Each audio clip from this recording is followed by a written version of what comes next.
നമസ്കാരം, ന്യൂസ് ചാനലിലേക്ക് സ്വാഗതം. ഞാൻ ഫിറോസ്. പ്രധാന വാർത്തകൾ. മെയ് 5 നടക്കുന്ന നീറ്റ് 2024 പരീക്ഷയുടെ ജില്ലയിലെ ഒരുക്കങ്ങൾ പൂർത്തിയായതായി ജില്ലാ കളക്ടർ അലക്സ് വർഗീസ് അറിയിച്ചു. ജില്ലയിലെ 19 പരീക്ഷാ കേന്ദ്രങ്ങളിലായി 9727 വിദ്യാർത്ഥികളാണ് ആലപ്പുഴ ജില്ലയിൽ പരീക്ഷ എഴുതുന്നത്. എടത്വ ഗ്രാമപഞ്ചായത്തിൽ പക്ഷിപ്പനി സ്ഥിരീകരിച്ച പ്രദേശത്ത് കള്ളിംഗ് നടത്താൻ ബാക്കിയുണ്ടായിരുന്ന 15300 വളർത്തുപക്ഷികളെ ശനിയാഴ്ച രാവിലെയോടെ കള്ളിങ്ങിന് വിധേയമാക്കി. ഇറച്ചിക്കോഴി വിൽപ്പനയ്ക്ക് ഏർപ്പെടുത്തിയ നിരോധനം പിൻവലിക്കണമെന്ന് കേരള സംസ്ഥാന ചിക്കൻ വ്യാപാരി സമിതി ആലപ്പുഴ ജില്ലാ കമ്മിറ്റി ഭാരവാഹികൾ ആവശ്യപ്പെട്ടു. ആലപ്പുഴ പ്രസ് ക്ലബിൽ നടത്തിയ വാർത്താ സമ്മേളനത്തിലാണ് ഭാരവാഹികൾ ഇക്കാര്യം ആവശ്യപ്പെട്ടത്. വളവനാട് ലക്ഷ്മീനാരായണ ക്ഷേത്രത്തിലെ മഹാസുഹൃത ഹവനയജ്ഞത്തിന്റെ ഒരുക്കങ്ങൾ പൂർത്തിയായതായി ലക്ഷ്മീനാരായണ ക്ഷേത്രം രക്ഷാധികാരി പ്രകാശ് സ്വാമി ആലപ്പുഴയിൽ നടത്തിയ വാർത്താ സമ്മേളനത്തിലാണ് അദ്ദേഹം ഇക്കാര്യം പറഞ്ഞത്. ലോക്സഭാ തെരഞ്ഞെടുപ്പിലെ പോളിംഗ് ബൂത്തിലെ വോട്ടിന് പുറമെ തപാൽ വോട്ടും ഭിന്നശേഷിക്കാരും 85 വയസ്സിന് മുകളിൽ പ്രായമുള്ളവരും വീട്ടിലിരുന്ന് ചെയ്ത വോട്ടിന്റെ കണക്ക് കൂടി ചേർത്തതോടെ ആലപ്പുഴ മാവേലിക്കര മണ്ഡലങ്ങളിൽ പോളിംഗ് ശതമാനത്തിൽ വർധനവ്. വാർത്തകൾ വിശദമായി. മെയ് 5 നടക്കുന്ന നീറ്റ് 2024 പരീക്ഷയുടെ ജില്ലയിലെ ഒരുക്കങ്ങൾ പൂർത്തിയായതായി ജില്ലാ കളക്ടർ അലക്സ് വർഗീസ് അറിയിച്ചു. ജില്ലയിലെ 19 പരീക്ഷാ കേന്ദ്രങ്ങളിലായി 9727 വിദ്യാർത്ഥികളാണ് ആലപ്പുഴ ജില്ലയിൽ നീറ്റ് പരീക്ഷ എഴുതുന്നത്. മെയ് 5 നടക്കുന്ന നീറ്റ് 2024 പരീക്ഷയുടെ ജില്ലയിലെ ഒരുക്കങ്ങൾ പൂർത്തിയായതായി ജില്ലാ കളക്ടർ അലക്സ് വർഗീസ് അറിയിച്ചു. ജില്ലയിലെ 19 പരീക്ഷാ കേന്ദ്രങ്ങളിലായി 9727 വിദ്യാർത്ഥികൾ പരീക്ഷ എഴുതും. ഉച്ചകഴിഞ്ഞ് 2 മണി മുതൽ 5:20 വരെയാണ് പരീക്ഷാ സമയം. പരീക്ഷാ ഒരുക്കങ്ങളും മുൻകരുതലും വിലയിരുത്താൻ ജില്ലാ കളക്ടറുടെ അധ്യക്ഷതയിൽ നേരത്തെ കളക്ടറേറ്റ് കോൺഫറൻസ് ഹാളിൽ യോഗവും ചേർന്നിരുന്നു. പരീക്ഷാ നടത്തിപ്പുമായി ബന്ധപ്പെട്ട ക്രമീകരണങ്ങൾ യോഗത്തിൽ വിലയിരുത്തി. NEET Alappuzha city coordinator, police, KSRTC, KSCB, ജലഗതാഗതം, വിദ്യാഭ്യാസം തുടങ്ങി വകുപ്പുകളിലെ ഉന്നത ഉദ്യോഗസ്ഥരും യോഗത്തിൽ പങ്കെടുത്തു. എടത്വ ഗ്രാമപഞ്ചായത്തിൽ പക്ഷിപ്പനി സ്ഥിരീകരിച്ച പ്രദേശത്ത് കള്ളിംഗ് നടത്താൻ ബാക്കിയുണ്ടായിരുന്ന 15300 വളർത്തുപക്ഷികളെ ശനിയാഴ്ച രാവിലെയോടെ കള്ളിങ്ങിന് വിധേയമാക്കി. രാവിലെ 9 മണിയോടെയാണ് പ്രവർത്തനം ആരംഭിച്ചത്. എടത്വ ഗ്രാമപഞ്ചായത്തിൽ പക്ഷിപ്പനി സ്ഥിരീകരിച്ച പ്രദേശത്ത് കള്ളിംഗ് നടത്താൻ ബാക്കിയുള്ള 15300 വളർത്തുപക്ഷികളെ ശനിയാഴ്ച രാവിലെ കള്ളിങ്ങിന് വിധേയമാക്കി. കള്ളിംഗ് രാവിലെ 9 മണിയോടെയാണ് ആരംഭിച്ചത്. കള്ളിംഗ് പ്രവർത്തനങ്ങൾ ഏകോപിപ്പിക്കുന്നതിനായി ജില്ലാ കളക്ടർ അലക്സ് വർഗീസിന്റെ അധ്യക്ഷതയിൽ കഴിഞ്ഞ ദിവസം കളക്ടറേറ്റ് കോൺഫറൻസ് ഹാളിൽ വിവിധ വകുപ്പുകളുടെ യോഗവും നടന്നിരുന്നു. നിലവിൽ പക്ഷികളുടെയും പക്ഷി ഉൽപ്പന്നങ്ങളുടെയും വിപണനം നിരോധിച്ചിട്ടുള്ള തദ്ദേശ സ്ഥാപനങ്ങളുടെ പരിധിയിലെ കടകളിൽ ജില്ലാ ഫുഡ് സേഫ്റ്റി ഓഫീസറുടെ നേതൃത്വത്തിൽ പരിശോധന നടത്തണമെന്നും ജില്ലാ കളക്ടർ യോഗത്തിൽ നിർദ്ദേശം നൽകി. ഇറച്ചിക്കോഴി വിൽപ്പനയ്ക്ക് ഏർപ്പെടുത്തിയ നിരോധനം പിൻവലിക്കണമെന്ന് കേരള സംസ്ഥാന ചിക്കൻ വ്യാപാരി സമിതി ആലപ്പുഴ ജില്ലാ കമ്മിറ്റി ഭാരവാഹികൾ ആവശ്യപ്പെട്ടു. ആലപ്പുഴ പ്രസ് ക്ലബിൽ നടത്തിയ വാർത്താ സമ്മേളനത്തിലാണ് ഭാരവാഹികൾ ജില്ലാ കളക്ടർ ഏർപ്പെടുത്തിയിരിക്കുന്ന പ്രാദേശിക നിരോധനം നീക്കണമെന്ന് ആവശ്യപ്പെട്ടിരിക്കുന്നത്.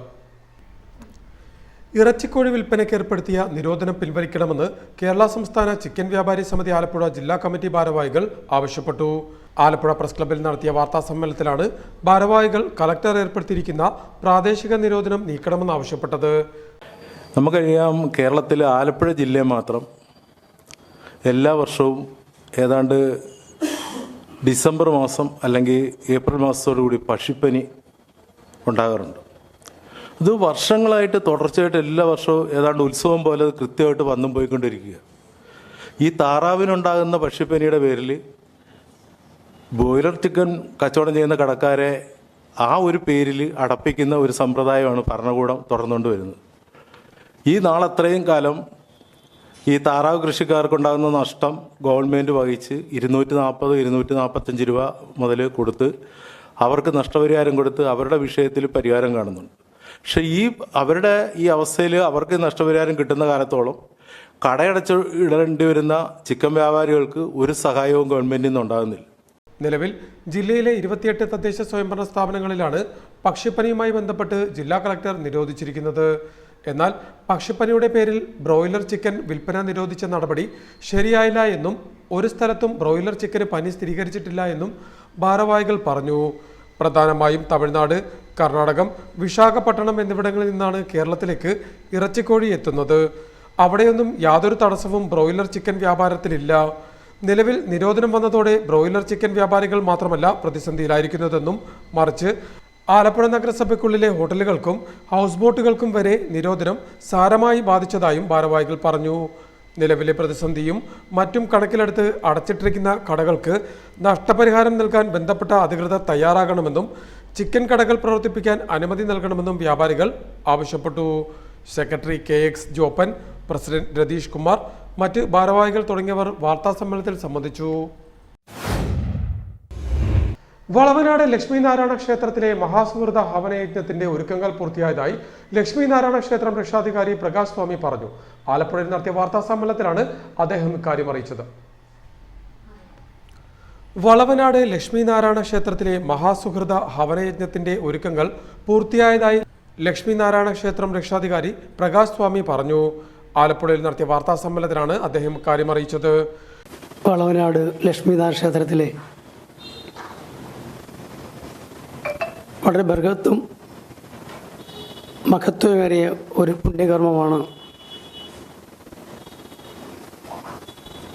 മെയ് മാസം 9 മുതൽ 12 വരെ നടക്കുക. മഹാസുഹൃത ഹവനയജ്ഞം. ആ യജ്ഞം